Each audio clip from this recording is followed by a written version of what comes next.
It's a great honor to host today's session on energy democracy and the power of community and cooperative renewables with this overarching question of who owns the transition, which I think is a very important, increasingly important question in the world we're living in, where it is clear every single day that big corporate interests, particularly big tech companies and billionaires, are owning more and more of what is happening in the world.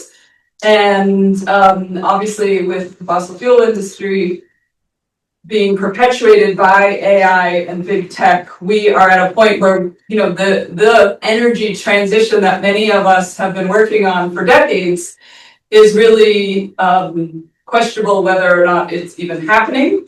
And if it is happening in some places, some jurisdictions, the question of who's benefiting, who's being left out, who's being excluded, and who's being harmed are these kinds of questions need additional attention. And so that's one of the ways to think about the framing of today's session. My name is Jenny Stevens. I'm professor of climate justice here at Maynooth University in the Icarus Climate Research Center and the Geography Department. I'm also co-convener of the Climate Justice Universities Union, which is an international collective focused on resisting the corporate and financialized interests in our research and education systems, reclaiming higher education for the public good, for more stable, healthy futures for everybody, and really thinking about bigger questions of restructuring that are absolutely essential, yet very difficult to grapple with in our day-to-day experiences with sustainability, environment, and the transition. So we have a great discussion today. Most of all, it is my honor to be hosting here in Ireland, Julie MacArthur, who is visiting us from Canada. And then we have two researchers here at Maynooth and DCU, Emanuela Ferrari and Laura Riley, who are also going to speak. And the structure of the day, of the session, is we're going to hear first from Julie, who will give an overview of some of her recent work, which really focuses on community-based energy and infrastructure and some about cooperatives as well, mostly from a Canadian perspective. But Julie has also lived in New Zealand, and she has international perspectives as well to share with us. And then what we're going to do is, with Laurie and Emanuela's contributions, focus in on Ireland. What is happening in Ireland in the space of community renewable energy and cooperative energy systems and structures, and and then we can open it up and have interactive discussion about all of that. So the contributions are going to be relatively short to make sure we do have time for interactive discussion, both with colleagues online and those of us in the room today. It's quite warm here in the room here, so stay hydrated, and we will have tea and coffee and some time for informal discussion at the end as well. So or water. I don't know if we have ice, but so I'd like to start by introducing Julie with a little bit more background.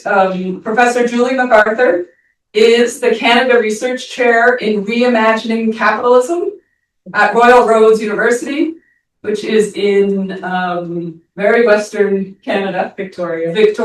Yeah. And her work investigates the political economy of low-carbon transitions, with a particular focus on how grassroots and community-led initiatives can scale up to make radical and transformative impacts to both adaptation and mitigation. She has published widely on community energy initiatives in Canada and New Zealand, on participatory policy design, on Green New Deal politics, and the gendered employment trends across energy subsectors. She's the author of 2 books, Empowering Electricity, Cooperatives, Sustainability, and Power Sector Reform in Canada, which was published by University of British Columbia Press, 2016, and Environmental Politics and Policy in Aotearoa, New Zealand, at the University of Auckland Press, 2022. So she's an internationally recognized scholar. It's really an honor to have her visit us here in Ireland. And she also has familial connections to Ireland. So she's interested and been here before, but maybe not so much talking about energy. Yeah, a little bit. In Cork. Cork and Belfast. Cork and Belfast, okay. So anyway, with that, I'd love to hand it over to Julie. Thank you so much. Great. Want to go up there? Yeah, or you got the mic, so you can stand wherever you'd like. I want to be up here, standing. Yeah. We actually have a new book coming out. I forgot to tell you about it. It's called Justice in Canada's Energy Transition, and it's an edited volume, also with BBC. And it has chapters in it from Indigenous women talking about Indigenous energy sovereignty, developing on their nation, speaking solar to like the nanas and the grandmas. It's actually kind of like really my most fun chapters to facilitate. Thanks so much, Jenny. So I knew Jenny's work well beyond this trip. For at least a decade, I've been following you and your research on inclusive climate justice, on kind of radical perspectives on the university. I was really lucky to have Jenny come and visit at our university, Royal Roads, which is on an island that's about 40% the size of Ireland or the size of Taiwan, and it hangs out in the Pacific Ocean. Vancouver Island, not to be confused with the city of Vancouver. Some people make this mistake and end up in the wrong place, much more remote and difficult. But yeah, I mean, we've had this opportunity to get to know each other a little bit more, and I really appreciate you all for showing up today in this warm room, and those of you online. So, as you said, my name is Julie MacArthur. I live in Victoria, BC, on the southern tip of Vancouver Island in the Pacific. It's the land of the Lekwungen-speaking peoples, the Songhees and Esquimalt nations and their ancestors. The university I'm at, I took Jenny on a little tour, and a coal baron built the castle that is like the heart of the university. And the irony there is not lost on anyone working in it, that the administration is in the coal baron's castle on the land of these Indigenous peoples and settlers in their territories. They're navigating these tensions all the time around land and transition, let alone energy transition. And really what I wanted to do with the talk today is use this propagation about who owns it. And often the slides that start these discussions are ones of, well, like we had in the talk ad, right? It's wind farms and it's communities and there's people walking underneath them. And I think for me, it's really interesting sometimes to get a little bit more at the tensions of what might lead towards that. And I intentionally chose this image because I think there's something around the political economy around land and ownership that is a foundational aspect of the transition that sometimes goes unexamined, right? So it's the political economy part, like what's rotting underneath the structure that's being built, right? And if you don't have strong roots and a strong foundation and you're selecting kind of the right terrain for this, then there's a chance that the whole house falls over. And I think the danger of that in a climate constrained world is significant, right? The idea that an energy transition might be advancing. We might be having new solar, new renewables, new ultra deep geothermal is one of the areas of interest of the Research Institute I'm at, Cascade Institute at Royal Roads University. But who owns it and whose benefit is it run? Who gets to make decisions about not only where it's sited, but whether we need it in the first place? So this brings us into other discussions around efficiency. So I am going to talk about community and cooperative renewables because that's a significant area of work that I've been working on in New Zealand, in comparative context, in Canada. But I'm going to focus on Canada. But I don't think you can actually talk about whether these particular institutions that are community owned and governed make a significant real difference without first starting with the context within which they sit. The place, the space, the country, the policy regimes, the other kinds of technologies that they're replacing or displacing. So I start big context and then into some recent research, and that's going to be the talk. So I love this cartoon, but it's also kind of setting up what's happening with the transition more broadly. And Brooke Harrington, this American sociologist, talks about the oligarchy in some detail. and about the hierarchies of knowledge and interest and power. And I think this is like Trump, Musk, Thiel, Bezos. I think that's kind of the main group here. But in this Cybertruck, do you have many Cybertrucks in Ireland? Okay. They're horrible. Really intimidating things as I'm on my bike taking my kids to school. There aren't that many on Vancouver Island, but I mean, it's very symbolic of this, a particular kind of infrastructure for a particular type of person, signaling a particular kind of masculinity, right? And the need yeah, I think, and here I think I'm really interested as well. You'll hear me speak about Trump and the Trump regime's impact on Canada, Canadian political economy and energy economies later in this presentation. But this mashup of political tech power and then ownership in energy is really important. Like, for example, Musk's ownership of battery, right? The Tesla battery systems, moving into grid systems as well. The AI data centers that are owned by the significant kind of tech companies, I think is really important as well. And Peter Thiel, who has a history of essentially buying New Zealand citizenship, he's also recently invested in, but he wants to have like offshore islands water power generation that is not kind of connected to any land, because then it's not subject to democratic governance of said land. So there is this kind of like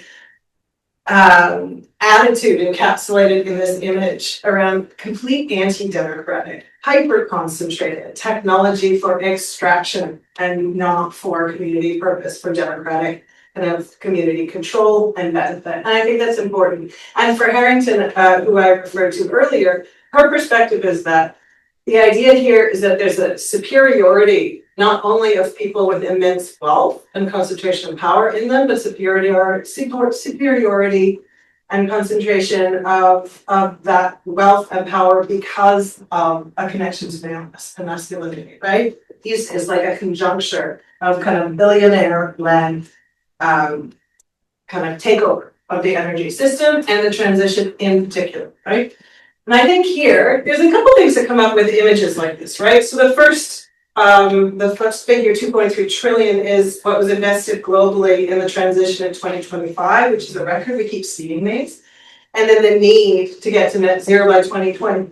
The huge amounts of money here make it right for credit capture, right? This is an enormous opportunity and one of the biggest kind of opportunities for a wealth grab that we've seen throughout history, right? The pressure from the need to address climate change has created this space where we need money to be invested. We need to take that money from somewhere, and it opens up to a huge amount of risk in terms of the people that currently have that money from the previous slide, right? And where they want that money and that infrastructure to be invested.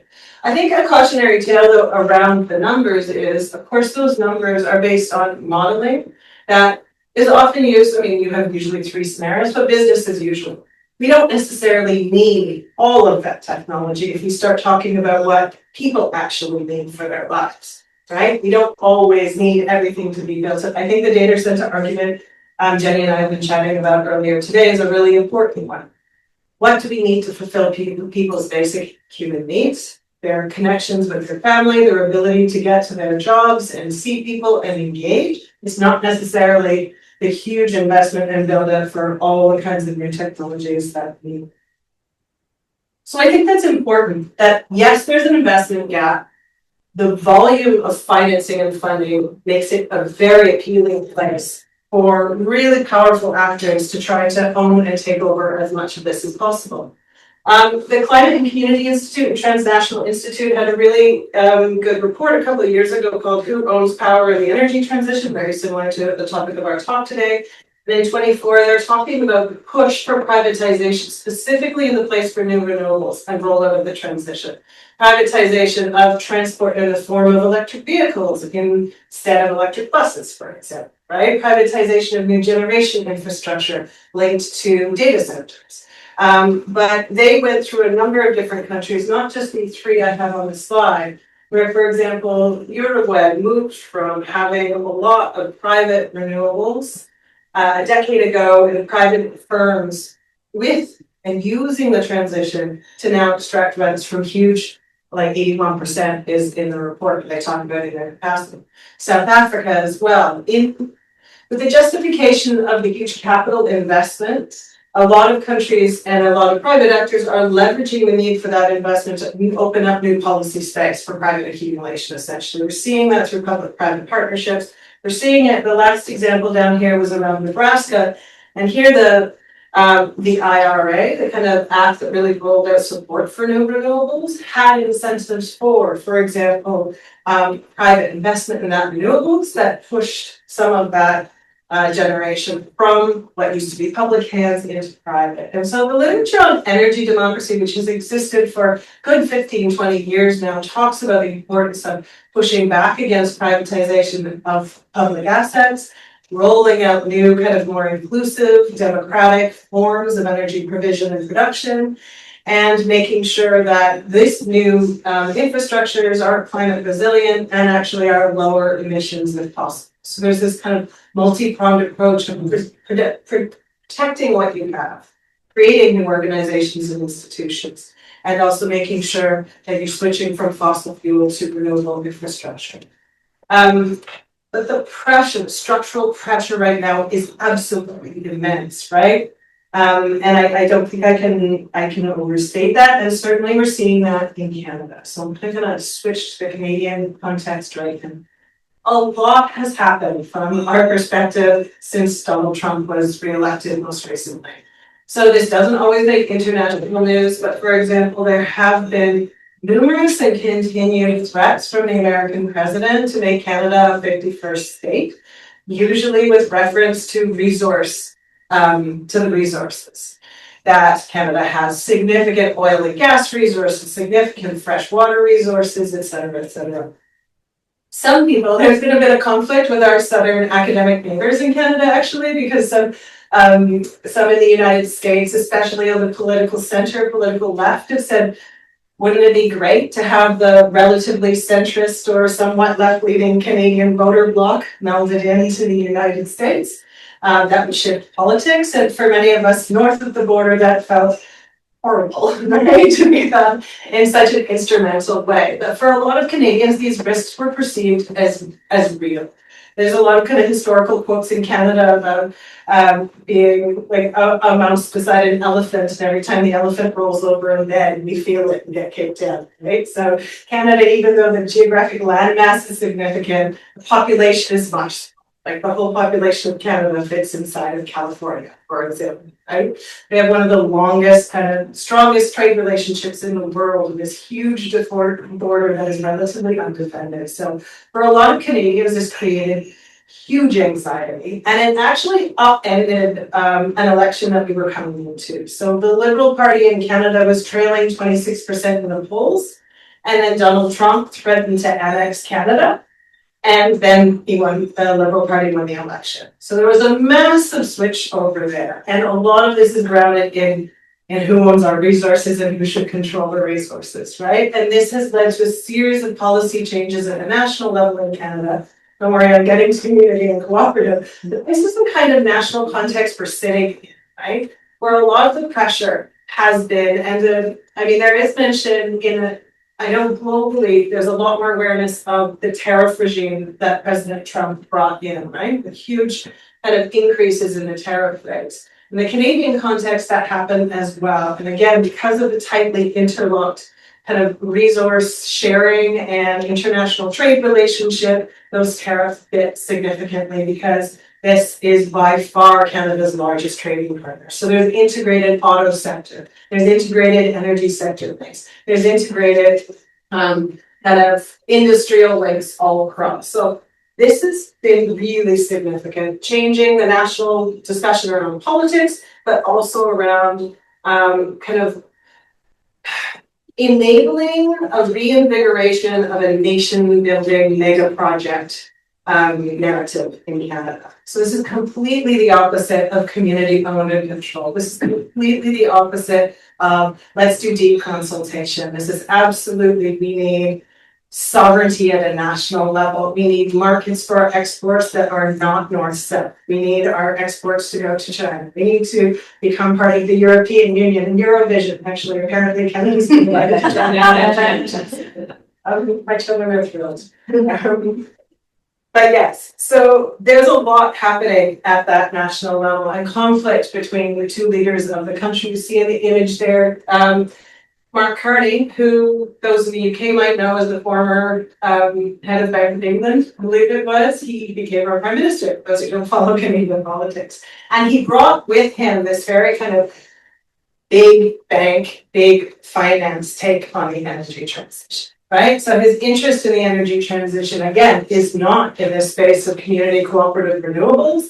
It's big money into mega projects. It's markets for our goods at the same time as talking about the importance of climate action, but removing, let's say, a number of really significant climate policies around consumer carbon tax, for example, was repealed recently. So we have these rollbacks on climate policy and rollouts of energy infrastructure. But that energy infrastructure is fossil fuel as well as renewable, and it's mega size and not community anchored. The other important part of the Canadian context I want to mention as well is that unlike a lot of places, the electricity system in Canada is largely publicly owned. So we still have a significant portion of provinces, energy and electricity, like healthcare and education is all at the provincial and territorial level. So it's almost like having 13 countries in one from the perspective of comparing how a cooperative starts in one province looks completely different in terms of kind of the rules, the regulations and policies in another part. But integrated hydroelectric power is the basis of the national kind of electricity system. And on here you see in some provinces, Quebec, British Columbia, where I live, Manitoba, we're talking about almost 100% of electricity generation is hydropowered and it's owned by the public sector. And this makes the integration of where a new community actor, what kind of contribution would they make when it's already a large public hydro actor that's providing the power to users and industry, right? So there's some contradictions and tension about what kind of contribution community and cooperative actors might make in some provinces versus others. And you'll see this when I show you our recent research on the co-op map, where you're seeing co-ops, community actors develop, and where you're seeing kind of silence in spaces. The silence in space doesn't necessarily mean there is a huge gap to fill. Maybe those things are provided. And certainly this is a discussion colleagues of mine are having in the Quebec case. But this is really important. So in some provinces, you have completely marketized, broken up. Generation is a number of different private actors, transmission, retail, etc. In others, it's a large public utility with electricity rates that aren't particularly high already, that has a modicum of control by public institutions. They're usually semi-corporatized, though. We call them crown corporations, right, in Canada. So we're doing some other research looking at how democratic are these. So there's a difference, of course, between ownership, public, private, community, versus actual democratic control, decision-making, participation, and whatnot. And that's something I think that's important. This is not turning. Hang on 2 secs. Oh, it's because it's the wrong one. All right. The last kind of contextual point I want to make is that in Canada, electricity is not just the story. Yes, we have these large public hydropower institutions that are really important for any story of energy democracy, energy transitions. And yet, Canada is one of the countries that has one of the highest number of potential carbon bombs. So these are like huge reserves of fossil fuel resources with planned or in operation projects that are going to kind of produce vast amounts of CO2 into the atmosphere. I don't have time in this talk to get into our wildfire season, but we have very horrific wildfires right now that are continent spanning in kind of the smoke they generate, but also, I mean, it's very Mad Maxy, actually, it feels like at the moment. That Canada is has the third largest oil reserves in the world. And this sector is about 26% of our greenhouse gas emissions, let alone the scope 3 of when we export them and then they are burned in other countries around the world. So the energy transition context in Canada guess there's a ton of focus necessarily on electrification, on moving away, on creating new jobs and new industries. So colleagues of mine at the Cascade Institute are looking, for example, at how do we use the knowledge and skills of workers in the tar sands or the oil sands around piping, around drilling, and use that in geothermal instead of oil and gas? How do we have just transitions for those workers and their skills into industries that are adjacent but not as high emitting? And I think that's kind of an important part of this. So to contradictions, and we're getting closer and closer to the community scale. One project, which is in British Columbia and the kind of northwest coast of or northwest of the province, is the Siliciums, is the way you pronounce it, liquefied natural gas project. So as COP30 was taking place in Brazil, Canada announced this massive new LNG project.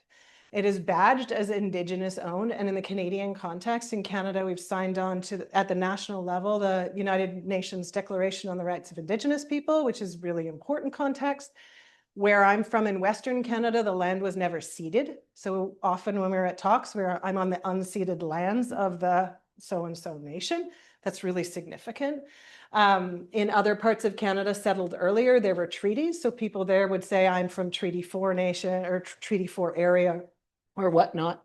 But the unceded land element has kind of, over the last 25 years of working through the courts and having resource projects be slowed down or reversed because of claims to Indigenous title, resource companies have realized that we need some sort of consultation or consent to get any projects built, particularly in kind of this Western Canadian context.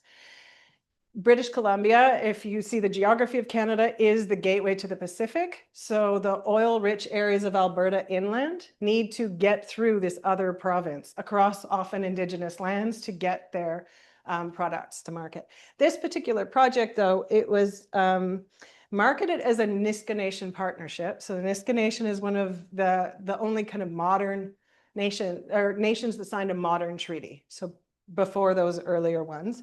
But it's owned and operated by Houston-backed Western LNG and Blackstone. So here we're seeing that kind of intersection of private American capital with Indigenous nations who have every right to economic sovereignty over their territory to make decisions about what resources will and won't be developed. It is creating some significant tensions between different nations and their land, between specific communities and nations. And we see this in the community cooperative sector as well, right? What's good for one group of people with respect to a wind farm or new technologies is not necessarily okay with their neighbors. So at what scale are we operating our democracy, right? Or do we want the energy transition to roll out? I don't have a great answer to that, but I just live in the land of contradictions and tensions because it's really, really challenging, right? So there's a lot of detail I'm happy to speak to about this project, but it's absolutely massive. Let me just look at my notes here for 1 second because I don't want to get it wrong. So we're talking about a $10 billion floating LNG terminal, up to 12 million tons a year. Then they're going to have to build a transmission pipeline for another $10 to $12 billion and a $6 billion transmission line from that provincial public utility, BC Hydro. The whole thing we're talking about, $25 billion or so, right? And so the Nisga'a Nation has signed on to it, but other adjacent nations, including the Haida, where the tankers would go through their waters, were opposed. Now, there's been some movement of this just a week or two ago.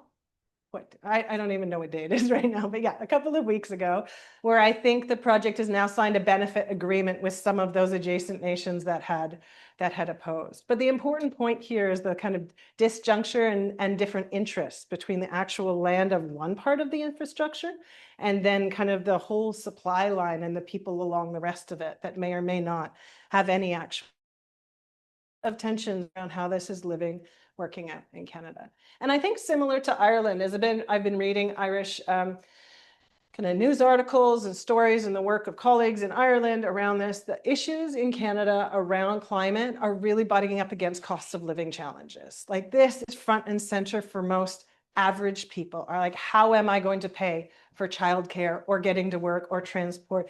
And the threat of any extra cost on top of what they're already feeling. So this chart here is essentially just the dark blue is lowest income quintile going up to highest here. And you're just seeing people say their ability to meet day-to-day expenses are really at limit. And they're very risk averse, and any change is a threat. And here we have the route straight to polarization and opposition and scapegoating of immigrants. And what I was going to say is opposition of climate policy writ large, seen as an extra cost and not a benefit. And I think this is where I started with the challenge of rooting an energy transition or building an energy transition on these kinds of foundations of fear and economic insecurity are really problematic. So at the bottom there, I say community energy, and cooperatives are part of that, can bridge this gap, but only if it's explicitly designed to reduce energy costs and improve energy security. So not just a vehicle for, ooh, I learned my lesson, for kind of extra income streams for already wealthy upper middle class people, which is the form it is taking in some places, right? And you really have to dig into the details to know that. So a couple of years ago, some colleagues and I worked on the Canadian Cooperative Energy data set. We've been working with an organization called Canadian Community Energy Cooperative. Too many acronyms, right? A lot of Canadian and cooperative. If you Google those, you will find us basically. And there's been a census of cooperatives in particular, and we narrowed down to that from the broader community energy space because community was nonprofits, community associations, sometimes municipalities, sometimes, but really distinct, these indigenous energy projects were really legally and in terms of the different justice orientation in another space, but they're still part of this rejoinder to building out energy infrastructure with different interests at heart and different claims to land and governance, right? So they belong in a similar conversation, but the legal basis of both of them is quite different. So we coded more than 480 projects. We were really as well looking at not just where's the headquarters of a cooperative set up, let's say it's in the middle of a city, but where are the actual infrastructure projects they built? Where's the solar farm? Is it where they are, or is it in some rural area outside the city? Because we would want to know that to actually study the impacts in the different areas and geographies. Not a geographer, but I think they have a lot to say. So we looked at about 231 different generation projects from that 481 projects. We found a total installed capacity, which is tiny in the scale of things, right? Absolutely tiny. And this is where this is not to be overwhelmed by that broader context, but to be realistic about where it is as a sector at this moment. And we found out of all of those projects, only about 80 were currently active. So a story of mergers, acquisitions, failed projects that started with an organization that never actually got the project built. And I don't want to be negative because the ones that did get built are really, I think, quite significant and interesting. But this is part of it. So if anyone's interested in the data set, it's all public. We created an ArcGIS map that looks like this. And I think some of the stories behind this, sorry if the points are too small, but I think it's, well, I'm geeking out a little bit, but it's really interesting because you see these very strong geographic clusters. And remember before I was talking about the ownership regimes, the different electricity regimes, province to province. Well, where you see the biggest clusters, all the red down at the bottom there, kind of right beside Chicago. And then you see in the province of Alberta, which is the second one over, these are the most marketized electricity regimes in Canada. These are where there is no central integrated public utility. So what you're seeing here is the gap in places like British Columbia, the far coast there. This is Quebec here, right? Is you see the public utility is providing most, and there's not a lot of space or entry points for those community cooperative actors. Now you could have policies brought in to facilitate that more, and I don't want to go into that level of detail right now, but what we did map here is the squares are the organizations. Here's a bunch of people who created a cooperative. They might not own any infrastructure yet, but their intent was to do something in the energy sector.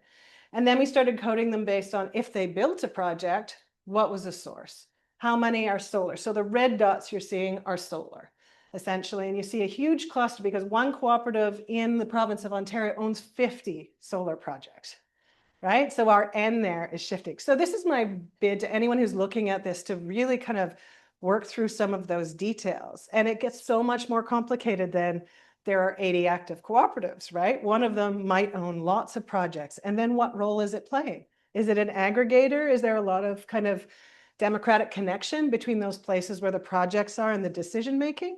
Or is this, and sometimes it's the case, it's an urban cooperative where people want to use their money to build new renewables, and it's an investment opportunity, which is more open than maybe just the utilities, because here's a new investment opportunity, but it's certainly not that kind of radical democratic form that some people are hoping for from the community sector. So again, from this research, on the left-hand side is kind of our chart around inactive. You see that big kind of red section.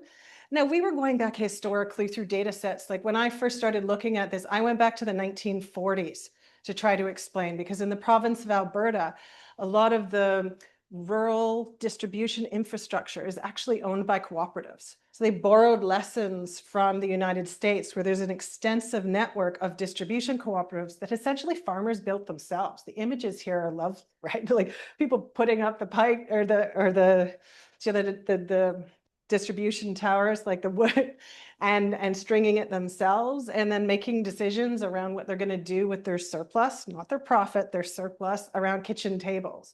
And the justification here was that electrification for rural areas in the province of Alberta lagged behind the public sector driven British Columbia by about 50%. So farmers in BC had electricity, farmers in Alberta did not. The Alberta government, they had a referendum to see, do we want to build it? Do we want to build it and own it as a public utility? And it failed. And so they started giving out grants to farming groups to build their own lines, essentially. And we have that infrastructure still existing today. So some of the reason that N at the beginning was so big is because we went back to those old data sets. So it's not that there's 400 in the last 10 years and all of them have failed. It's that through all the data we could find in Canada about a cooperative that tried to do something in energy, in particular electricity, that's what happened. So in the middle, you see these big spikes. Ontario is explained because when they made one of their big policy moves through the Green Energy and Economy Act to try to incentivize new renewables, they had feed-in tariffs specifically for cooperatives.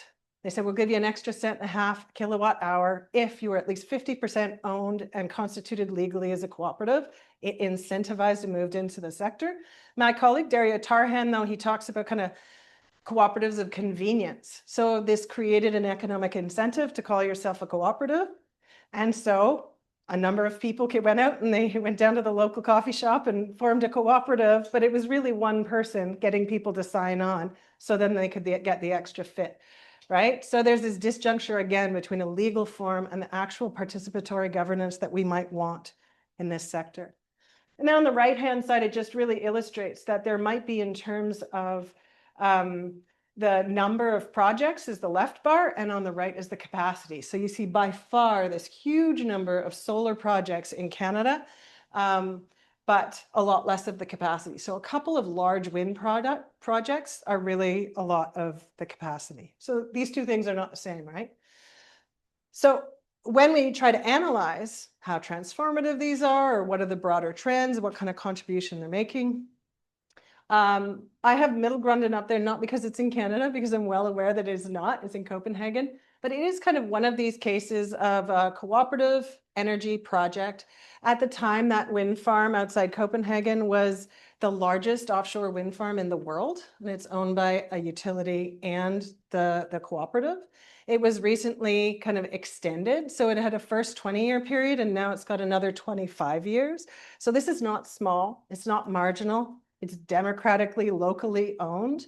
And there was a process by which the design of the turbines, when I did interviews there, was kind of rejigged along the lines that people who had to live and see it, thank you, who had to live and see it preferred, right? So there was this proximity argument that actually links in with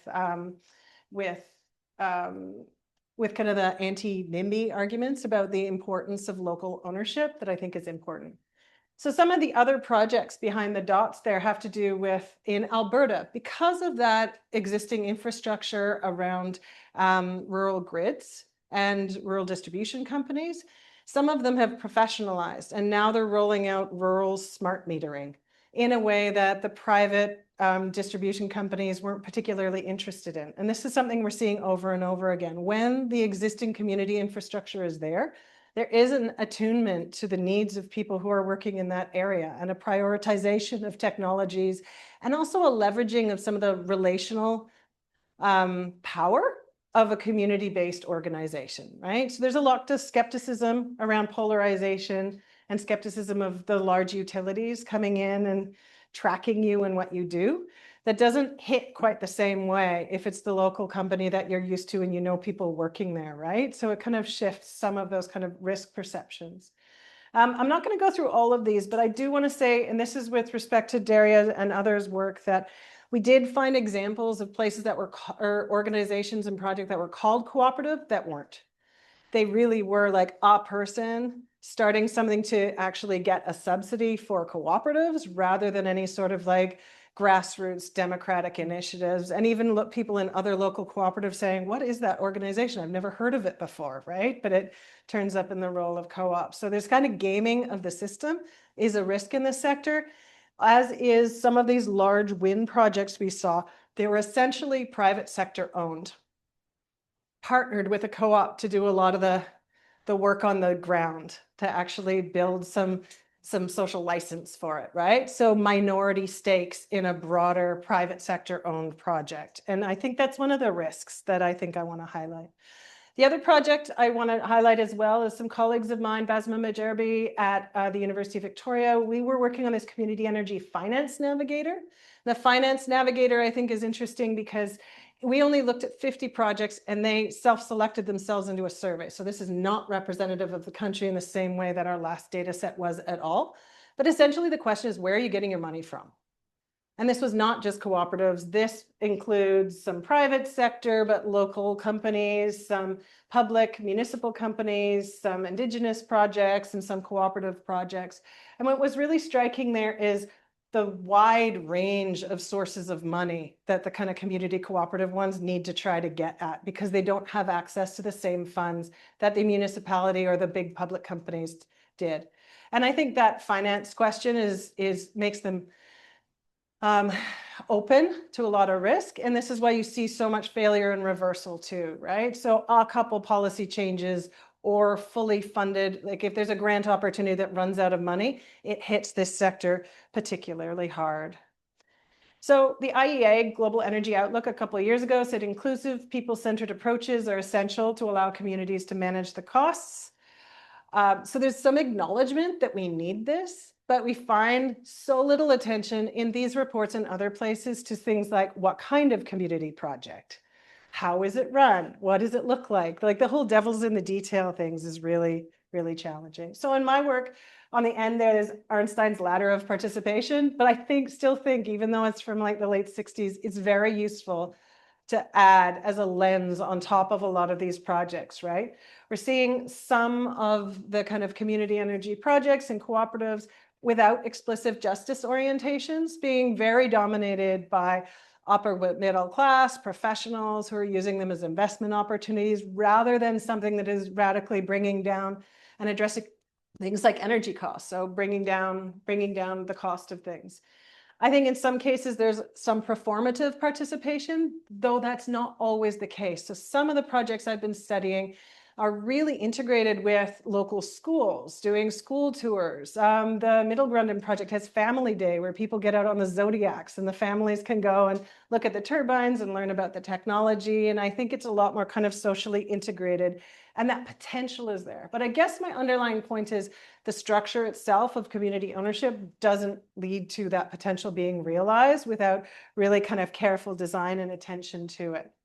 And I think the bigger thing I'm also really interested in is that integration with how do these community actors integrate with the large public existing utilities? Because in the literature, these are often treated as very different, right? Different scales, different orientations, and those large public utilities are often very industry captured and run like businesses. So I'm looking at spaces of connection. And if any of you in the audience or online have ideas about where this is done particularly well, I'd love to hear it.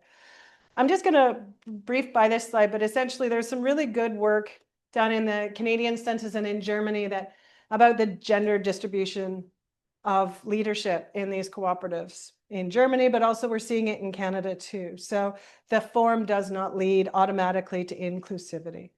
So I'm just going to kind of wrap up here. This is the last kind of slide. So what do I think we need? I do think we need in the co-op and community sector explicit equity mandates and justice by design. It does not flow from the form. So just like those large integrated public utilities aren't necessarily democratic, even though they're publicly owned, and the potential is there to harness those for energy justice, I think. The cooperative and community sector needs to pay a lot more attention to that too. And I can speak to some other research if people are interested after.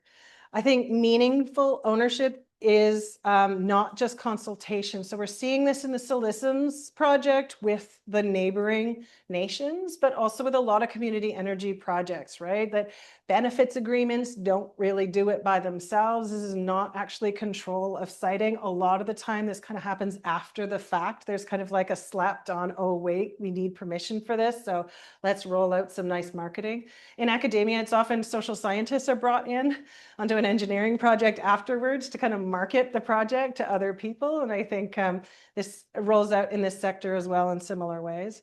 I have some other work where we talk about the policy architecture to really kind of scale out, up, and deepen community projects. And really, it goes all the way at the base level from policy support for the legal form. Not all places have like a legal form that allows a cooperative to trade in electricity, for example. Sometimes changes need to be made there. And it's also not just financing through things like feed-in tariffs or other grant mechanisms. At the top of our pyramid in the paper I'm thinking of right now is kind of soft support to actually provide funding to bring people together and make connections and relationships and learn about the sector. There's a long haul there, right? But kind of meta actors like Community Energy England is doing it, and Scotland, the CECC we've started in Canada. Most places now are having this kind of national organization to help do policy learning and all kind of the soft relational work that is essential to not try to reinvent the wheel every time. And I do think that in places like Canada, where you have a public electricity infrastructure, you have some of that infrastructure, finding ways to democratize it and use it in ways and integrate some of these community actors is important.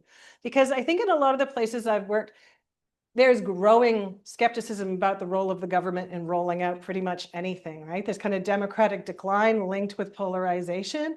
And I do think not that community scale is the place to solve all these problems, but there are a lot of relationships and networks that exist at community scale that can really help to push back about that can kind of re-knit these large organizations with institutional resources and power with kind of the community level.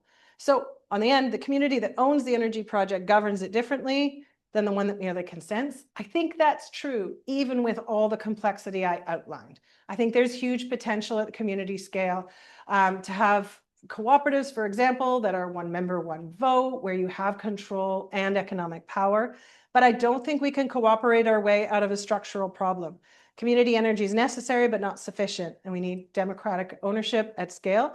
That's a picture of me at the Middle Grundon wind farm. We took the Zodiac out. It was really, really fun. It's also a tourist kind of attraction, which I think makes it interesting. But thank you. I know it's boiling hot in here and you guys have been so patient and no one fell asleep. So thanks very much.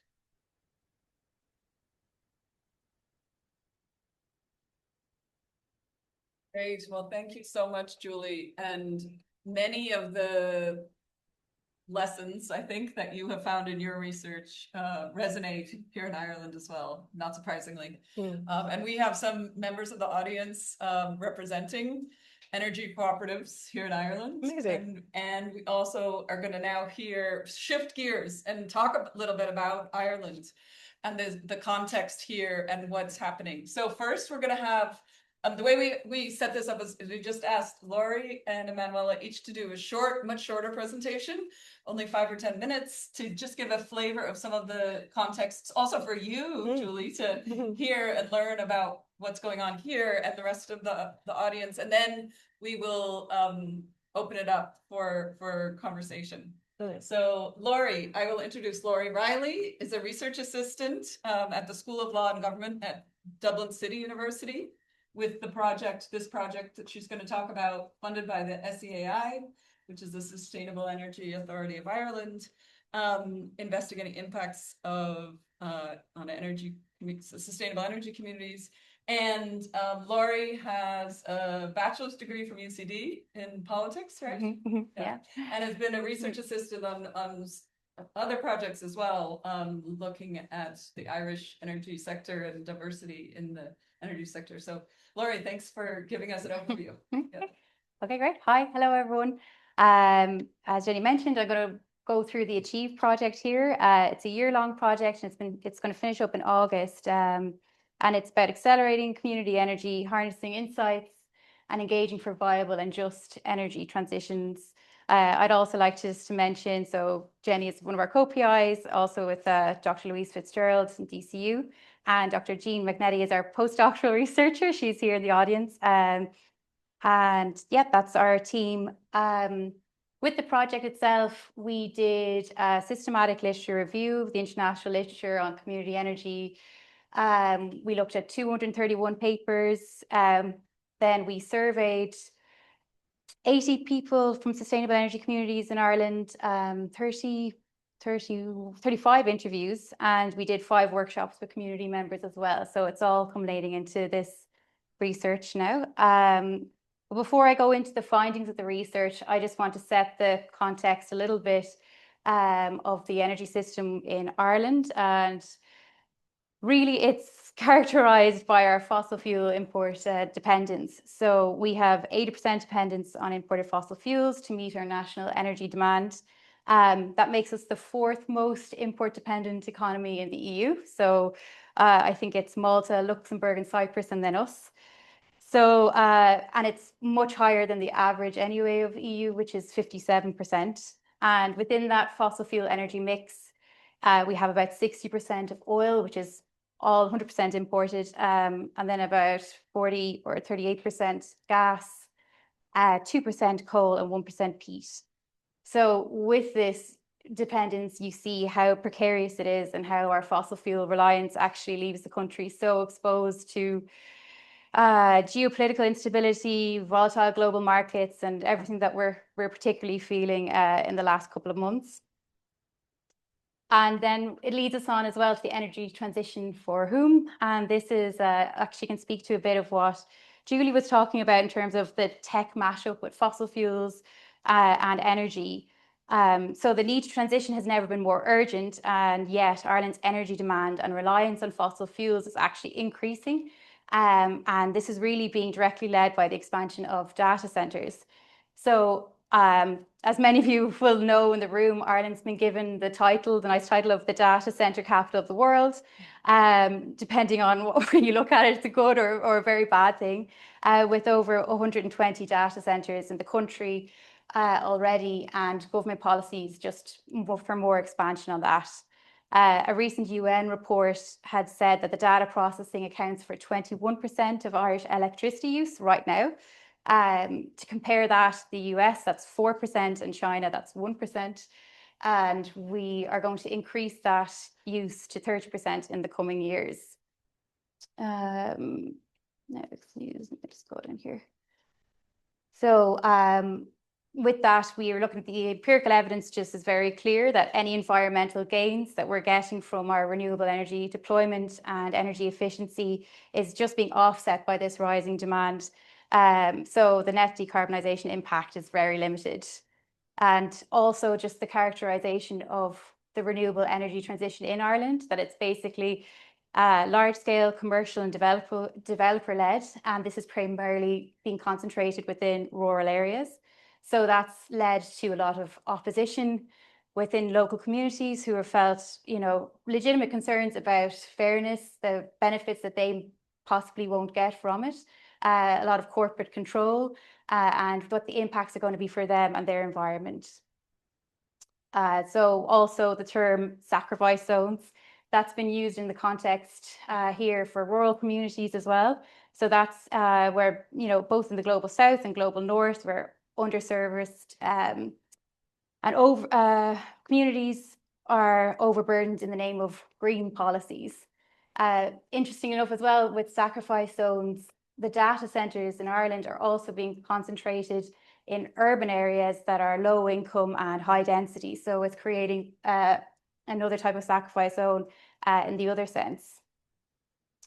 So really, Ireland's energy system and these vulnerabilities have also earned another title. So we're the capital for the highest electricity prices for households in the EU. And this surging energy prices and the cost of decarbonisation and very much hurried large-scale commercial renewable energy is causing so much social unrest and contributing to much more resistance. So really, when you think of it, community and decentralized energy approaches are more essential than ever to really rebuild trust, build energy security that's so needed, and support the transition. So I'll take you then to the energy community landscape in Ireland. And just to set it in the context, the energy communities have been formally recognised, like within EU policy, for their unique role in contributing to social equity, to help reduce energy poverty, and really just build trust and greater energy access. But in Ireland, we have a little bit of a kind of a distinctive features with our energy communities that differ from European or other international contexts. So we have a lot of sustainable energy communities that generally focus on retrofitting energy efficiency measures, behavioral awareness or behavioral changes, and awareness of like grants for, individualized household adoption of renewable technology or retrofits. We do have renewable energy communities as well, and a lot of sustainable energy communities really had been set up, we know from our interview evidence, been set up to sort of with those ambitions in mind, but it's just been really prohibitive in terms of like regulatory barriers, financial barriers for them to really go and develop that out. So in any case, we actually have a lot of sustainable energy communities. This map here has 800. There's other numbers that say over 1,000. So it is really active, but it's very volunteer based. These structures as well, a lot of them are small community groups. There are some cooperatives and there's some social enterprise structures, but they're not as, I suppose, populist, because again, there's a lot of issues that are well known, financial constraints, like grant-based systems. There's no core funding that can just facilitate staffing and other operational costs. And so there's a lot of sorry, look at my notes. It's a bit of a different and distinctive feature in Ireland, put it that way. Even when it comes to renewable energy ownership of renewable energy generation, there's only one community-owned, 100% community-owned wind farm in Ireland, an energy supplier. So that's that's basically the landscape, the problems and the barriers. But our project really wants to look at what the impacts are despite these barriers. And basically we found that the role of SECs in communities in Ireland right now, currently, despite all the constraints, are extremely powerful and actually quite understated. So we want to demonstrate the potential of sustainable energy communities if they actually are properly resourced and recognised as active co-producers within the energy transition and transforming Ireland's energy system. So I'm wondering now, does that come up? Oh, here we go. One of the things that we did for our project, was look at developing social impact indicators. And you can see here that it's just immense. It's colossal impacts that are just overlapping, and it really is just something to see. And part of this is done through our systematic literature review, but also with interview evidence and co-creating with communities to actually see, sharing stories and seeing what impacts they've been having across their different activities. We used energy justice, energy democracy, community empowerment and social capital to frame it, and really seeing where the impacts lie. And it has been incredible mapping that out with communities and highlighting what they've been able to do. And I think my notes here.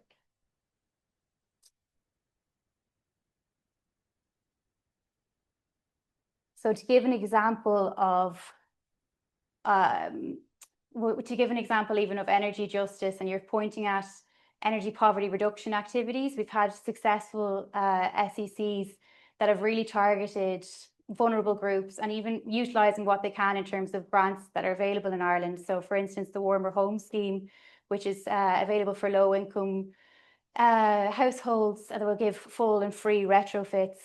One SEC in particular, with the limited resources that they had, worked with county councils and family resources centres to target homes and actually work and get local champion involved to bridge the kind of knowledge gaps, get access gaps into the communities, and actually help build that trust so people would sign up. And this was hugely effective. So you had 100 homes sign up, 28 homes have already been retrofitted.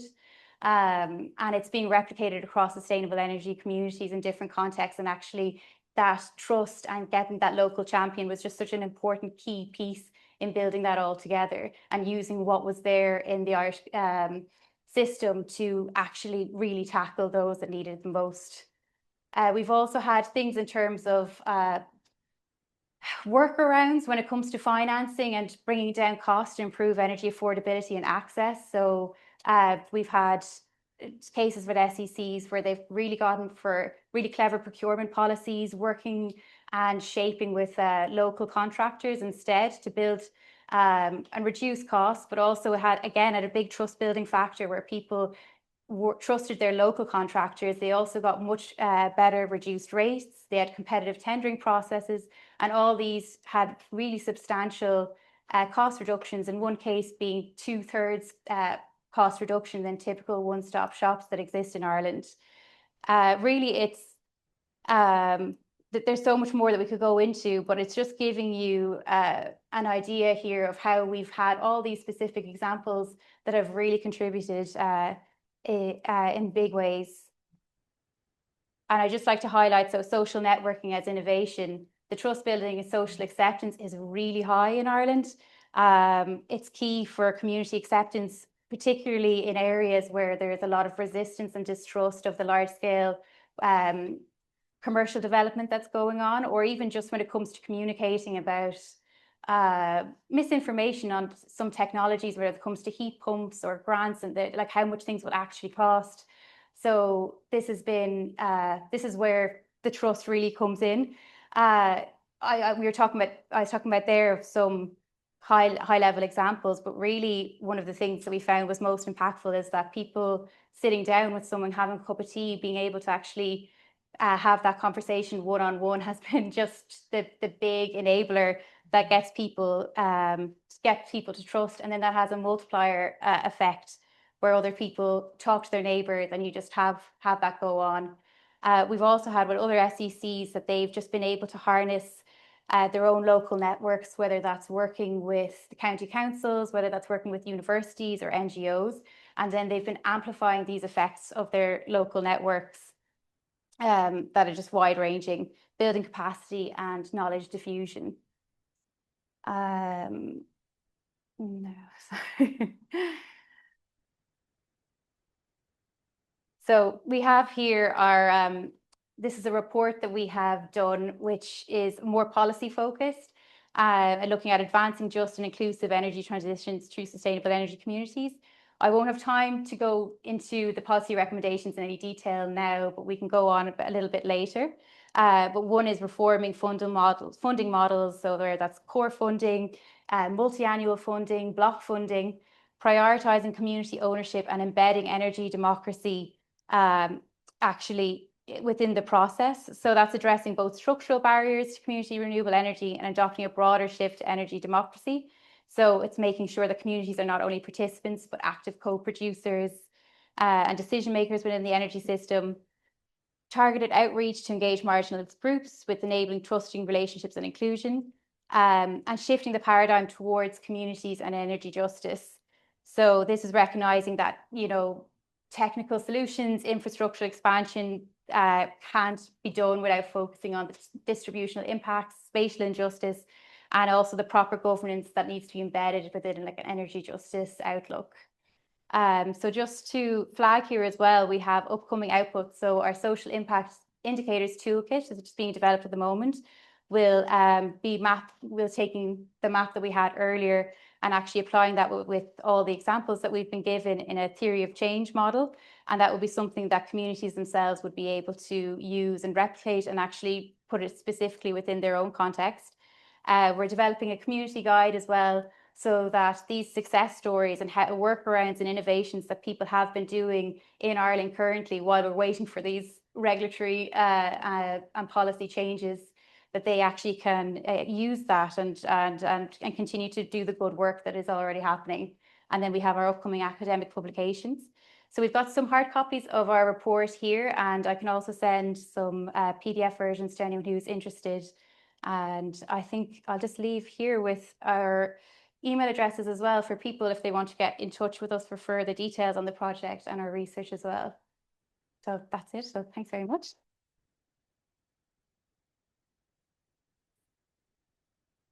Thank you very much, Laurie. And clearly lots of synergies and aligned messaging about the importance, the untapped potential, and some of the challenges and some of the amazing things that are happening as well. So finally, we're just going to hear from Emanuela Ferrari, who is a postdoctoral researcher here at RU in the Icarus Climate Research Center. Emanuela got her PhD in UCD in environmental politics on grassroots movements and participation in environmental governance, and a master's in international development at the University of Manchester.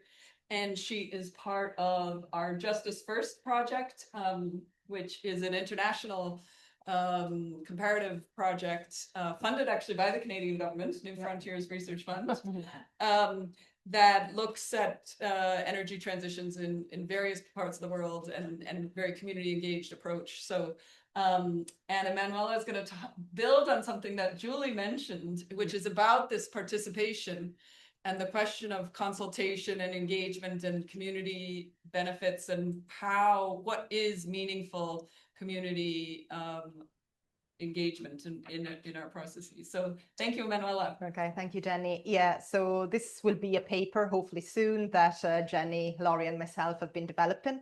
And it starts from this, I guess, conundrum of participation has been done aplenty. So it seems, especially in the context of the sustainability transition, which is where we'll focus at wide more than just specifically on cooperative, but it concerns quite closely the issue of community energy as well.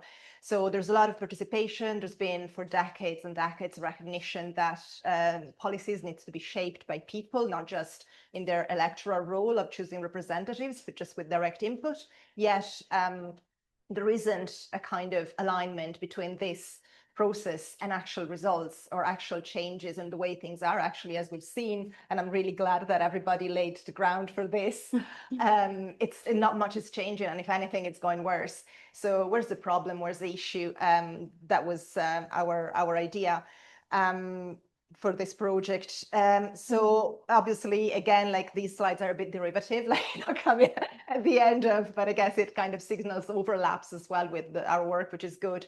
So this was the seminal piece on participation, but since then, and it's a scale, right? It's a scale of how participation can be totally manipulative, so actually damaging for people or it can be tokenistic, so going nowhere, or actually lead to empowerment.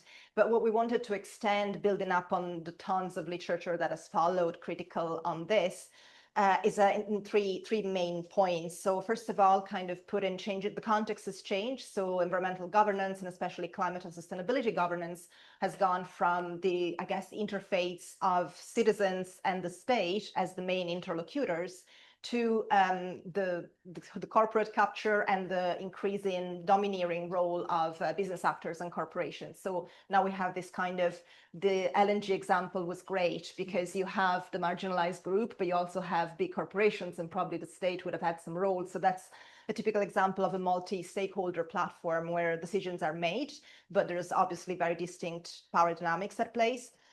We also wanted not just to kind of draw another scale, but just understand how is participation performative? How does it not actually achieve its ends? What happens in participation areas or arenas that make it just so nullified.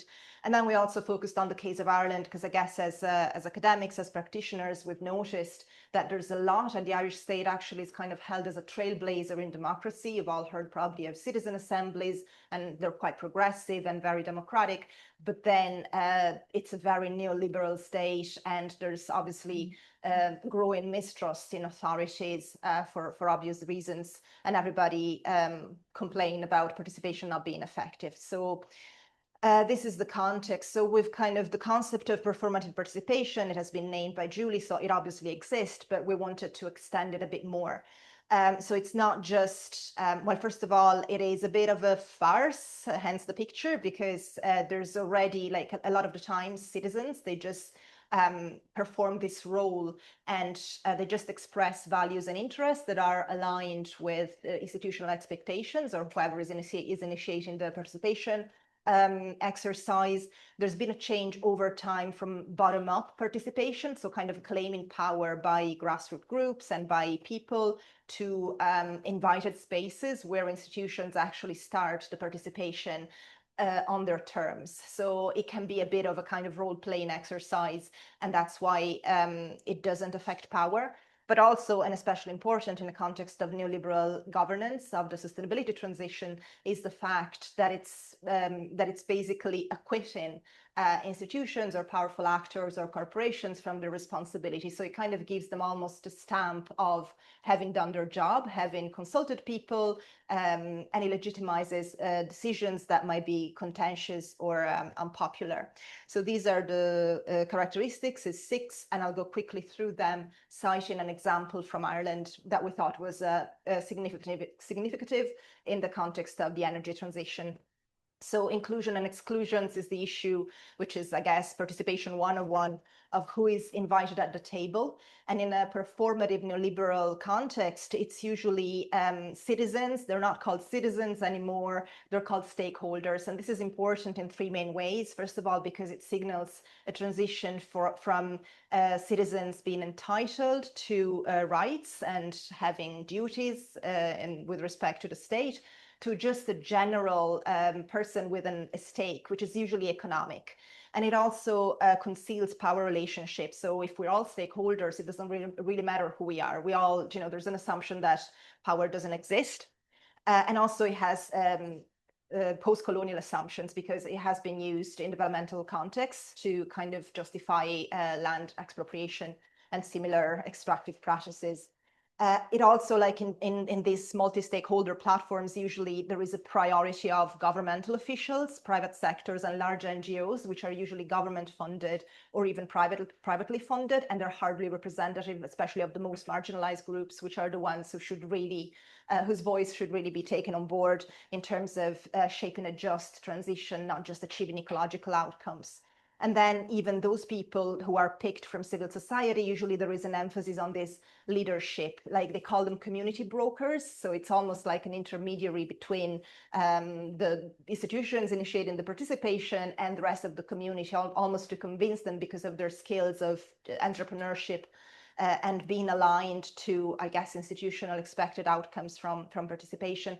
And one example is this mine advisory group, which was set up by the Irish government to define or update the policy on mining.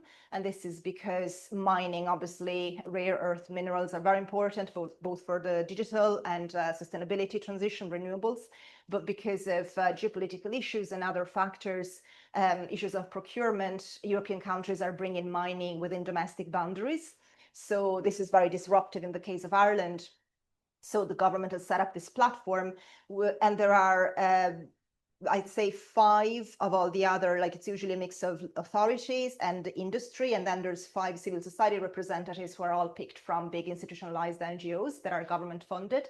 But there's also a coalition of communities against the injustice of mining in Ireland, which has formed precisely because they're ones at the forefront of mining, and someone in the forum has suggested inviting them, and they haven't been even consulted.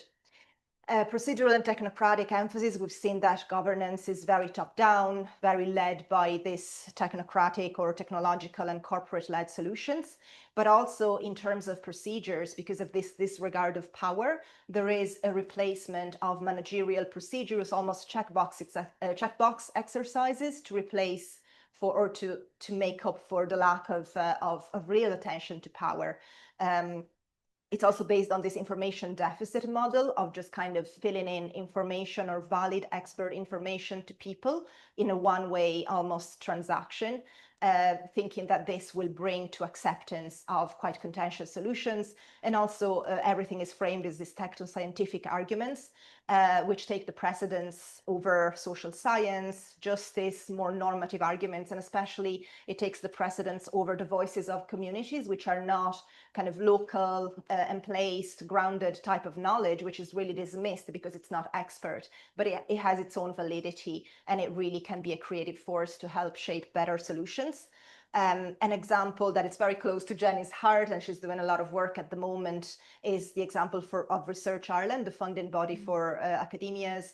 And they just released their latest report, and it's all based on STEM, so technical disciplines, and it also very aligned to corporate interests.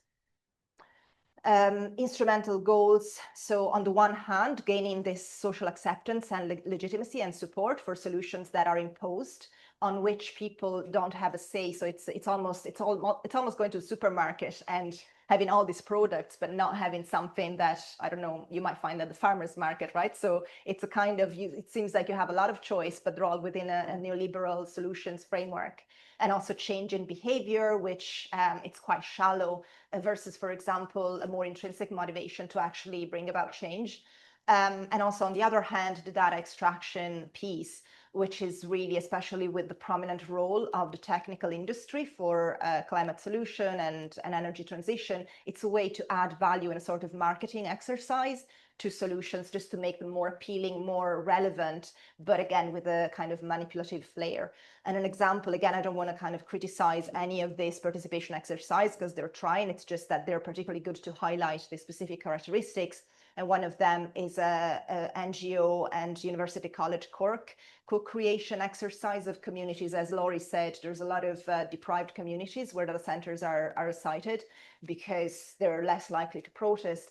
But this exercise is really how can we make them acceptable for the community rather than trying to negotiate a non-digital or non-foreign direct investment shaped future, or even just the development trajectory of the country.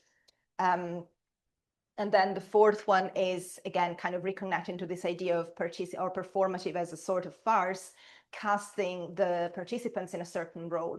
So again, the way decisions are made is by considering participants only in their role, while traditionally was the role of consumer because of the dominance of market-led solutions in the transition, but increasingly as entrepreneurs with this kind of nomenclature of prosumers, which is not necessarily bad in itself. Of course, we all want to do something to be kind of in control of the transition, but it's not necessarily putting people in control. It's actually restricting agency. And this really kind of harnesses back to the idea of, so neoliberalism is an economic doctrine, but it's also an ideology. It's a way of thinking in society. And under a neoliberal regime, citizens are seen as entrepreneurs, always active, always self-improving. Freedom is like the freedom of choice. Or the freedom to kind of start off market opportunities. So this is dangerous because, as we've seen from Laurie's presentation, it kind of throws people into a market. So for example, the switch from feed-in tariffs, which was given community energy some chance to actually produce their own energy, to an auction system, which throws them in a market which is dominated by big corporate actors. And this might be one factor explaining why a lot of them has actually been merged with bigger ones, and the model is not really working. And this is the example that Laurie brought out, or the whole presentation of Laurie on the energy communities. And this brings us to the idea of power and difference. Again, this kind of very technocratic procedural emphasis in decision making completely neglects power. But there's a lot of literature that actually says that power cannot be erased from negotiation. There will always be power dynamics. There will always be different interests. And maybe the best way is actually take them on board and try to kind of use them to kind of underpin very creative solutions.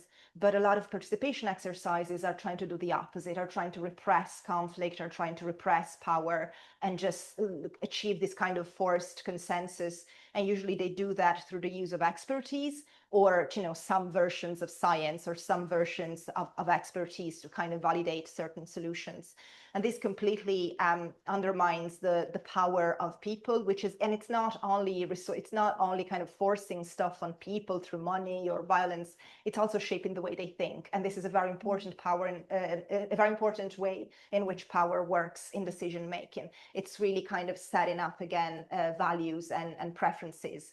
And one example of this, again, derivative science, but a lot of the grassroots protest in Ireland has traditionally been against fossil fuels, but increasingly it is against green solutions, which can be problematic and it can be shocking for some, because, you know, again, you know, not all community voices are good, but you know, there's or favorable to the transition. But I think it's always worth listening to what they say, because the concerns are real and are also kind of grounded in being and placed or in being at the receiving end of these things. However, the Irish government has been completely repressing dissent, even through the latest programme for government. It has restricted the capacity of grassroots protests to actually bring up issues legally. And finally, this leads to a type of empowerment that looks like it's there, but it's not. So it's passive. So on the one hand, so empowerment is very intrinsic. It comes from the inside, from recognizing an injustice, taking action, and meeting, organizing, getting together to meet their own goals that benefit the community, that benefit themselves. But in a lot of the literature, empowerment is actually given. So the framing is like, we'll empower you to adopt this solution. We'll empower you to. So again, it's very paternalistic. And it also depends widely from, because of the skewed power dynamics in society, it depends widely from the willingness of the powerful and the rich to relinquish their power, which just doesn't exist. And this is very visible in something like the citizen assemblies, which are this kind of amazing exercise in participation and deliberative democracy. But if the government doesn't actually implement the solutions or kind of cherry picks the ones that align with its projects already, then it's completely nullified. So just a number of implications for democracy and for the public sphere. So first of all, it weakens the public sphere because it erodes this kind of social power, this kind of normative generating capacity of civil society to actually steer the transition in a way that is just and fair. And kind of, and it undermines the trust in institutions. So just connecting to the last one, it actually brings to this polarization that we're seeing more and more of, because if people are not listened, if this agreement that it's natural in political spheres get replaced by these extremist and violent tendencies that are then just exploited by right-wing demagogues. But it also kind of reinforces this kind of technocratic top-down tendencies. So the corporate capture of the energy transition, which instead of kind of realize the potential of democratizing society and changing this kind of top-down control of the fossil fuel industry, which is reflected in the way society works, it's completely co-opted. And it also facilitates powerful interests, both in the fossil fuel industry and in other ones, to proceed unhindered. And it just kind of gives this kind of idea that we're democratic and everything is well when it's not. So this is my 2 pence, and here's the emails if you want to connect afterwards. Okay. Just,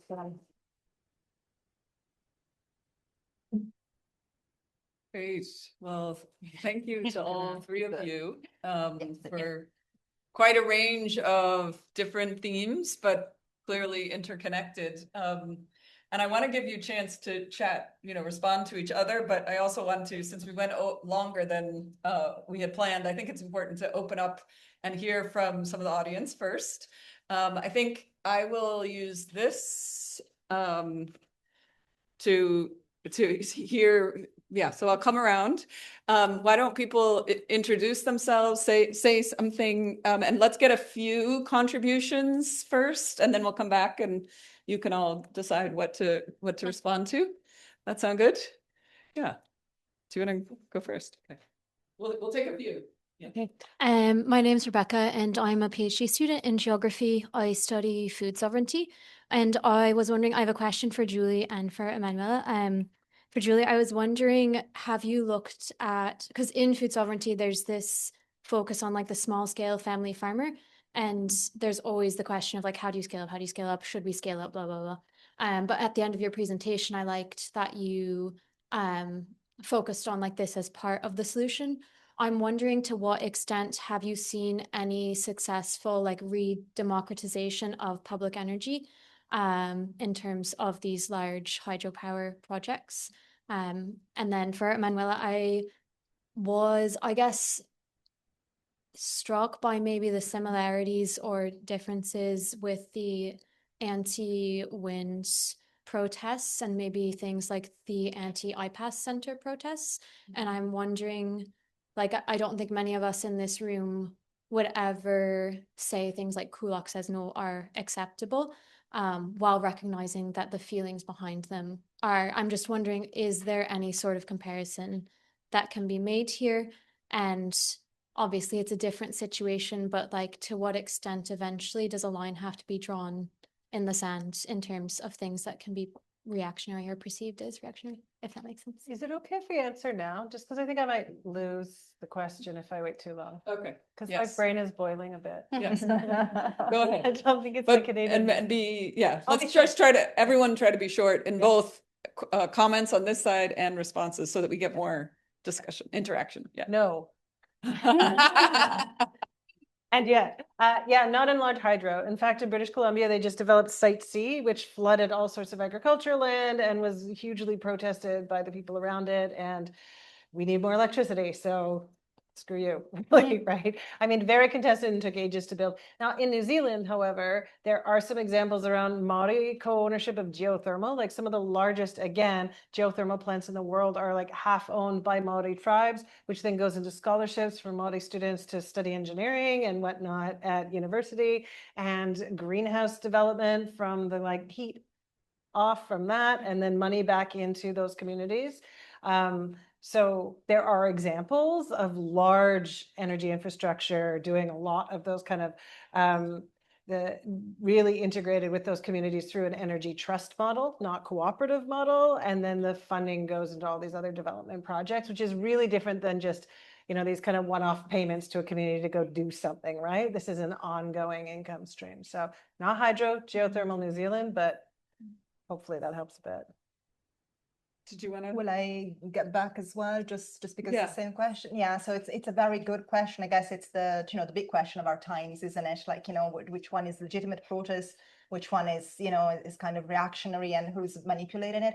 I think it goes back to the failures of participation. So I think it boils down to trust in authorities. So if you know, if people really trusted the decisions that they were made in a kind of a fair, inclusive way, that we probably wouldn't have this problem of kind of this ugly forms of protest that you don't really know how to situate, like, you know, are they good, are they bad? So everything is a bit more fuzzy. And I think it's because of the lack of trust in authorities. People might be wondering why, how is the decisions made, who it benefits, hence the name. So if they, you know, there's research that says that if people see the benefits and if they're included fairly, they wouldn't oppose big and yeah, so, you know, there are a lot of these, you know, like the wind farms, there's very little input to start with. So, you know, if they were co-created in the more genuine, you know, sense of the term with communities, and if they were kind of locally appropriate, you would have much less resistance. But then again, it's a big conversation, so we might have to bring it somewhere Okay, else. so let's go. We have here. I'll be quick. Hi guys, thank you for a great session. I'm here because of my elderly friend Wirren, who runs Open Facilitation Ireland, and she asked me, full disclosure, I worked for Microsoft for 21 and a half years before I became too expensive and was removed. So 3 things to say, 2 observations, 1 question. Number 1, I think this is the new colonialism, right? It's the new occupation of land by wealthy white men. Number 2, in Microsoft, on your point around passive empowerment, our mission in Microsoft was empowering everyone on the planet to achieve more. Achieve more. Achieve more, exactly. And then imagine more. Anyway, using the software, obviously, run by the data centers. And third question, which I asked so many times during my time in Microsoft that my bosses banned it. Why do you think exclusively women speakers today? Why are women drawn to this specific area of research and expertise? Thank you. Let's get a few on the floor. Do you want to come in? Or you want to? Sure, I just thought they were good. No, I'd like to get few, because we have time Okay. to hear more questions. Yeah, okay. I'm Bree. I am a senior engineer in the energy. My kind of main question that has a lot of facets, but I won't go into them, is obviously energy cooperatives and empowering communities is huge and critical. How do we reckon this with the scale required of the energy transition and the urgency of it as well? Question about scale there. Yeah, let's go to you. Hi, my name is Emer Conway. I'm a mentor on the Sustainable Energy Communities, the local mentor here. So just to say, everything you're talking about, even if it's from Canada, is hugely relevant to what I hear in communities in the network here today. So yeah, everything is completely connected and totally relevant. So thank you for the research. My question actually is about hydro. I'm just blown away that 60% of your electricity in Canada comes from hydro. That's just absolutely fantastic. And in communities here, particularly in Kildare, people like to talk about, why aren't we using the rivers to create electricity? And our electricity network here started off with hydroelectricity, and was it Ardnacrusha? I'm actually from the side of Kildare that near Pollafuca Dam. So how do we, this is a general question, it's not a question to you, but how do we leverage that natural interest in water and that geographic infrastructure to go back to where we started, because all of this is about going back to where we started in actual fact. Thank you. Hi, my name is Lorna McCormack. I'm a European Climate Pact ambassador and a consultancy, run a consultancy for energy and within the bioeconomy. I think at the moment we have a lot of innovation out there that is readily available. The problem is that this innovation is, I suppose, disruptive. And at this point now, we don't want anything that's going to disrupt the system. But we have to change that, and we have to change our kind of long view leadership and the focus on new innovations coming in that are coming very, very fast, but we're not putting the funding in place for these innovations. And I actually see that a lot of women are pushing these innovations right across the world. So if Ireland needs to get on top of our energy crisis at the moment, we're going to have to start taking on those innovations and funding the women behind those. Okay, maybe we'll go back to the panel now. Is that okay? And I'll also say something about the women issue. Yeah. Who wants to? Yeah, I might just take the question on scale. This is something that throughout our project, we've just, because we're talking with communities, sustainable energy community members, it's the biggest difficulty because it is just volunteer led mainly. It's some of them, it could be 1, 2 or 3 people depending on what groups, and they're highly motivated and really interested in transforming and setting up for great reasons, but then it's within the system, and particularly the financial and regulatory environment, is just not available for them to scale up right now. So if they have difficulties where they're constantly just looking for grants, they don't have core funding just for general operational costs. There's no continuous funding, even if they maybe partner with a university and get funding for a few years, there's no guarantee. They've no staff. Successful SECs that have been able to scale have sort of created or gotten funding that to be able to actually get staff or structure themselves in a way that will happen. And also from even a regulatory environment perspective, it's very much set up to enable large scale development. commercial renewable energy, but it's not, there's nothing there really enabling community energy generation. As Manuela mentioned, moving to an auction system just doesn't really work. It's just prohibitive. They've things that like getting access for them is so much more expensive, and even working with the electricity supply board. So I'm move this thing back. Is that okay? It's just, they're just finding that they're not getting the help and support even from at a national level in the same way that maybe commercial companies are having a very good regulatory environment that they're coming into, and that they just can't compete in that way. So scaling up is a big issue, even though you actually have over 800 communities that could be mobilized, and if they were well resourced, I think you'd find scaling could be, they could scale up much further. They just need those sort of like institutional supports, policy supports in place. Okay. You go next. Okay, like I I'm not going to answer a question in particular, but I can see just an overarching theme there, or a big elephant in the room, and it's like, we're all questioning, yeah, how do we scale up, or how do we do about the urgency, or someone else was mentioning going back. And to me, that's the missing piece, is like, where is the energy going? So I think Julie mentioned at the start the human needs. So like, it's not just the production of energy, right? Or the supply. It's like the use of energy in a society. So if you like, politicians should really kind of sit down and kind of establish priorities, and the issue of data center came up a lot. And, if they're consuming like a third of the Irish energy, so there's not, I think there was an article quite recently by Hannah Daly on the way renewable energy production can't keep up with the demand. So, you really have to redistribute energy use and prioritize certain areas, and kind of redesign completely the, social economic system so that it benefits people. Because if there's a drain where the energy is literally going down, you're just going to pile, renewable energy on top of fossil fuels that you'll always need to sustain this type of, really hungry energy users.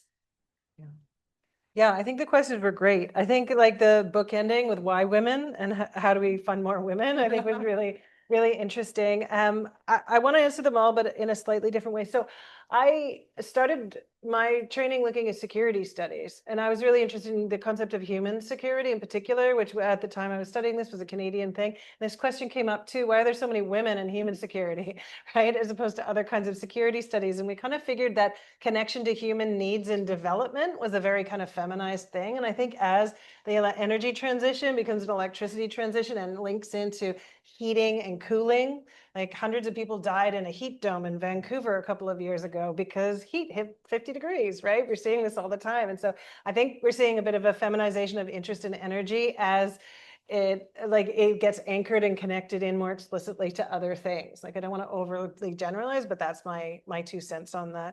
I think a colleague, he's a man named Chris Henderson in Canada. He's part of Indigenous Clean Energy. He's been advocating for years now that like fund the antis, basically. Like, if you want new tech to be rolled out that's coming out in community trusted and appropriate ways, give the aunties and the nanas a bunch of money to do like, they are like the fulcrums of power in networks, which is really kind of a completely reversal of the kinds of participatory infrastructure that has the key stakeholders, right? And they come in and whatnot. So I think there's an interesting kind of element around trust and relationality that links into kind of feminist politics and networks.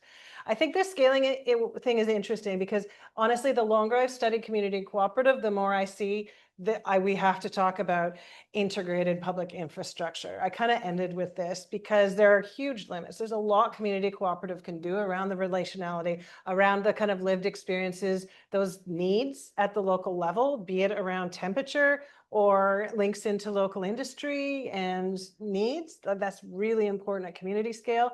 Integration of grids, like sharing between different geographies, across geographies, integrating people who don't have a lot of money and can't invest in that requires coordinated public infrastructure.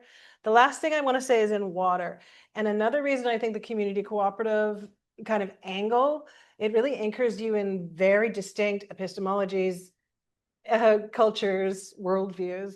And in New Zealand, There's massive hydro projects, much like in Canada, but from Maori perspective, isn't necessarily sanguine or positive about water, right? Like because of the way in colonial context that large hydropower was rolled out, it's seen as a violation, and especially in a context where waterways have personhood, right? Or mountains are seen as ancestors and the rest of it. So the community angle allows us to see different ways of valuing different resources in different ways, which I think is really useful. So that might be a block to developing renewables that technocrats won't see at all. They won't see it coming. And here's the value of like a community focused transition is there's a lot the technocrats can't see coming because they don't have their eyes on all of that. And I think the value of lost investment, I mean, to speak that language, delayed projects, people like pulling things out or bombing pipelines, like that's the other side cost of not actually taking seriously people's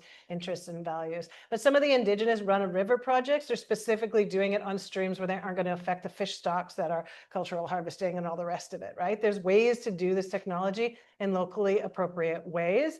But I do think there are fundamentally some trade-offs like the Siliciums project that are really at odds, like essentially settler environmentalists and academics like myself who want low carbon, stop the LNG versus indigenous sovereignty, right? And I do think, like you were saying, exactly, we need to not ignore those power relations and tensions, but they need to be in the conversation. I'll stop.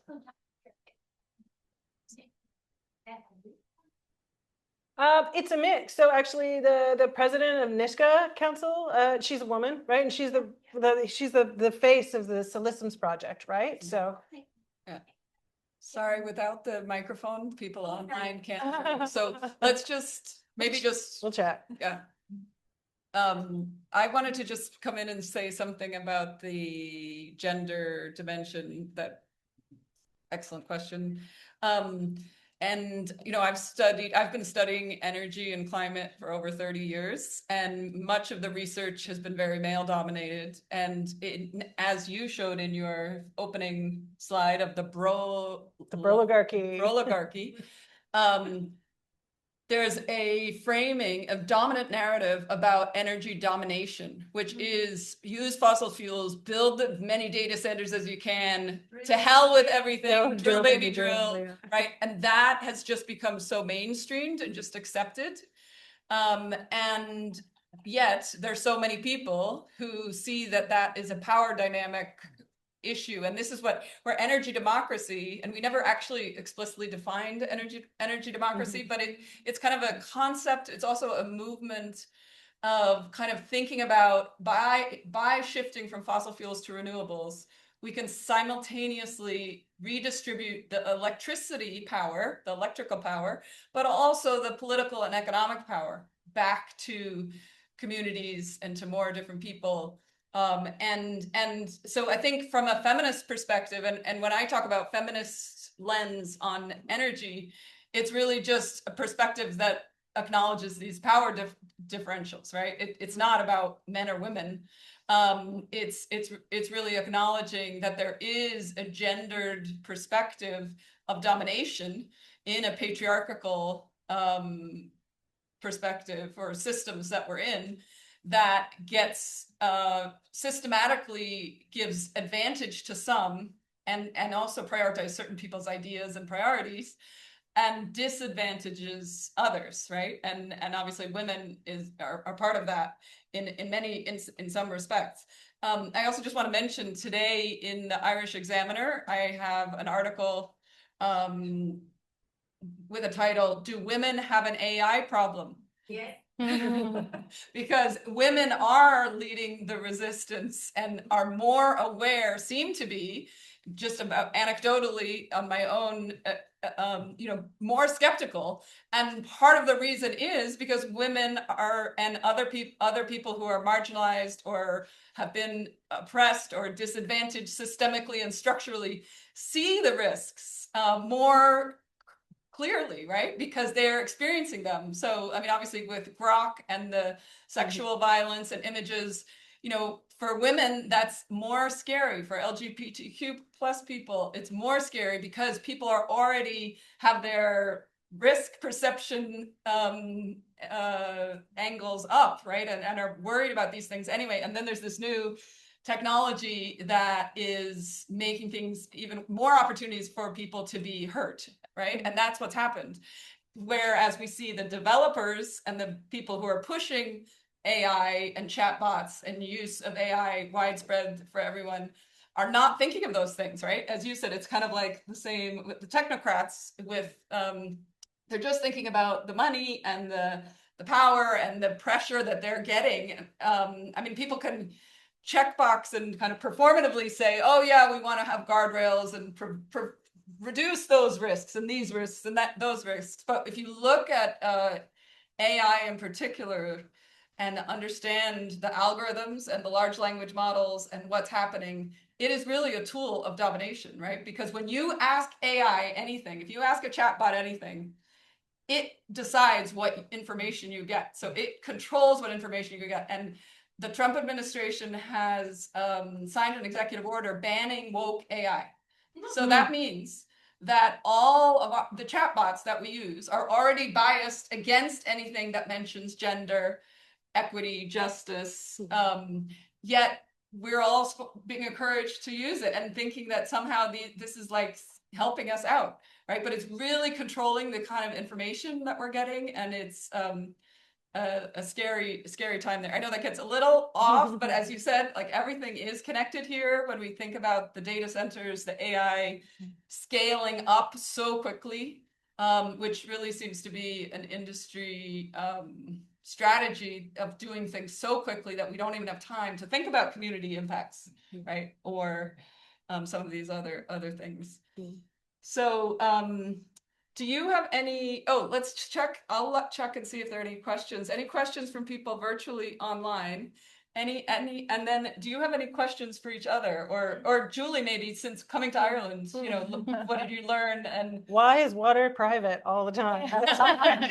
It's bottled water. I was showing Jenny, in my hotel, it's W.B. Yeats bottled water. I took a picture, like, this is really weird. No, I mean, I don't want to be too negative as well. So a model to look at is Scotland's. Like, they have this CARES model of rollout of community energy in Scotland, which has done it in a way that the public sector is really facilitating, right? They set up these facilitation networks to allow the kind of community rooted discussions and funding and financing, but it's coordinated and it's rolled out across, and it's not just whatever community can resource itself to do it, right? I do think that public central coordination and financing, but in the rest of the energy transition, what we're seeing is local control being removed.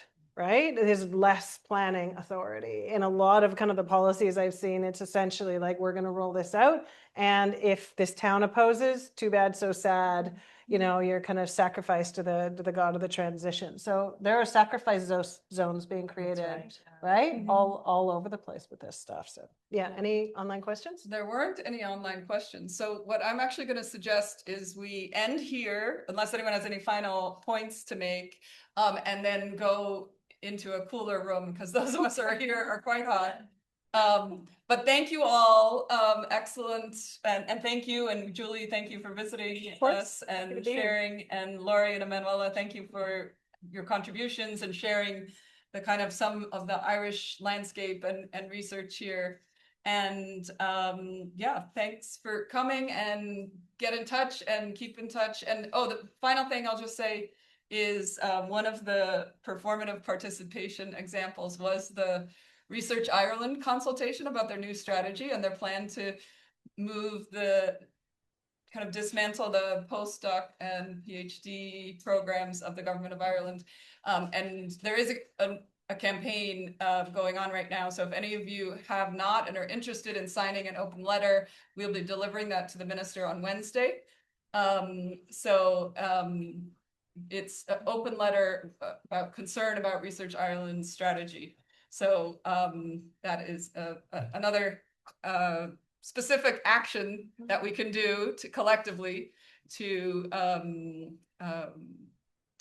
resist some of the performative participation and how our public money is being spent on things for the public good. So thank you all, and thank you to Anne in Mussy for facilitating thanks. the hybrid that worked very smoothly. So thank you, Anne. Thank you all. Thank you.